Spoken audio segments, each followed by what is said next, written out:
1.3 Linear equations in two variables.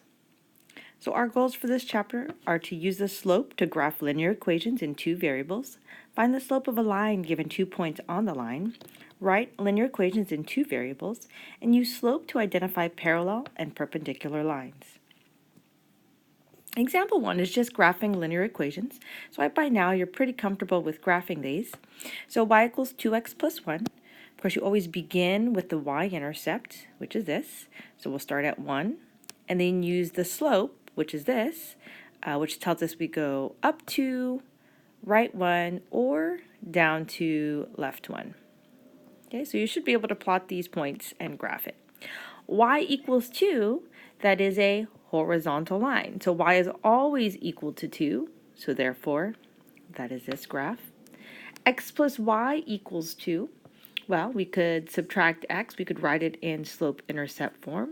So y equals negative x plus 2. And then we know the slope is down 1, right 1, down 1, right 1, right? It's a negative slope. And so here are the three graphs. If you need to, you can go ahead and try graphing these, but I think by this point you're probably pretty comfortable with it. But you can pause the video and try it out if you would like to. Okay, if you tried it out, these are the graphs.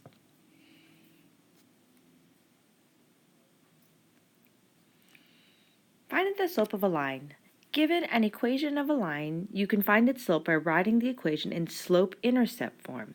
When you're not given an equation, you can still find the slope by using 2 points on the line. The slope of a line passing through 2 points. So the slope m of the non-vertical line through x1, y1, and x2, y2 is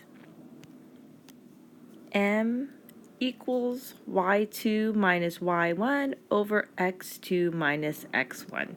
So just as a reminder, when using the formula for slope, the order of subtraction is important. Given the 2 points on a line, you are free to label either one of them as x1 and the other as x2, x1, y1, and x2, y2. However, once you do this, you must form the numerator and denominator in the same order of subtraction. So let's do an example. Find the slope of the line passing through each pair of points. So we have negative 2, 0, and 3, 1. You could label them if you would like. So let's just say x2, y2, x1, y1. So slope equals, and it's always rise over run. So the y's always are on top. So this is 0 minus 1 over negative 2 minus 3. So this is negative 1 over negative 5, or the slope is negative 1 over 5. Okay? Some of you can do this without having to label it, but if you need to, that's totally fine. So let's do this one. 2 minus 2 all over negative 1 minus 2. So the 0 over negative 3.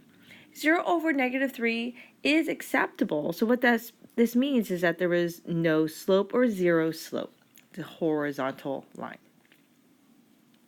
Let's do the next example, 0, 4, and 1, negative 1. So this is 4 plus 1 over 0 minus 1. So it would be a 4 minus a minus 1, which is positive.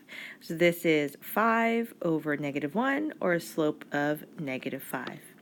The last example, we have 4 minus 1 over 3 minus 3. So we get 3 over 0. Now 0 is not allowed in the denominator, so therefore this is undefined.